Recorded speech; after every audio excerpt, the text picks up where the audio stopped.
मी लहान होतो त्यावेळेस आमच्या गाव असं होतं. मी आता मोठा झालो तर बी अजूनच असंच आहे. तर नमस्कार मंडळी, मी आहे आजीचा लाडका नीलू. माणसाचं जीवन असंच असतं, ज्यावेळेस माणसाकडे पैसे असतात ना त्यावेळेस माणूस स्वप्न बघतो आणि ज्यावेळेस पैसे नसतात ना त्यावेळेस विषय पण नाही घेत. आज याच्यातलाच आमच्यासोबत एक प्रकार झाला. ज्यावेळेस पैसे होते त्यावेळेस अक्षून नाही का शर्ट ऑर्डर केला होता ना, आज जवळ नेमकं पैसे नव्हते तर हा ऑर्डरवाला आला होता. तर अक्षून मला कॉल केला आणि म्हटलं 500 रुपये आहे का, म्हटलं टेन्शन घेऊ आहे तर. मग त्याच्याकडून शर्ट आणि ते घेतलं आणि आम्ही लगेच शाळेमध्ये गेलो होतो. तो ओपन कुठं करायचं तर माऊलीच्या समोर. तर म्हटलं पहिले माऊली काय करतो बघून घ्यावं म्हटलं. तर हे जिलेबीला लगेच मध्ये डोकं खायला लागले, दाखव दाखव म्हणून. जवळ जाऊन दामाने अक्षून नाही का दरवाजा उघडून बघितला, माऊली काय करतो काय नाही पहिल्यांदा बघितलं. जर नसला अभ्यास करत तरच थांबायला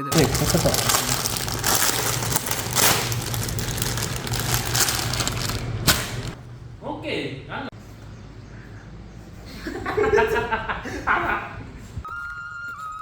पाऊस झाला ना थोडा, इकडं चालायचा प्रॉब्लेम जातं सगळं, कारण पाणी येतं सगळं गावातलं इकडं, त्याच्यामुळे चिडचिडन ते नव्हते इकडं. पाऊस नसला का सगळं गावात ते नसतं, ऊन लागत पाऊस असला की अशी मजा आहे. गावातून चक्कर मारून आलोय, आता थोडं निवांत पडतो. लय कंटाळा आला होता. थोडा थोडा पाऊस येत होता आणि इथे गेलेलं नाही काही मोगाडे का काय आले होते. आजी म्हणली घेऊन ये, हे घेऊन चाललं होतं भाजीला. नंतर लय कंटाळा आला होता, मग जायचं कुठं तर म्हटलं चला क्रिकेट खेळायला जाऊ. तर तेवढं चिकू म्हटलं मला ब्लॉक काढायचं शिकव ना, म्हटलं धर मग हातामध्ये मोबाईल. त्याला शिकायचं शिकताना मग वेळ गेला पण काय शिकला नाही.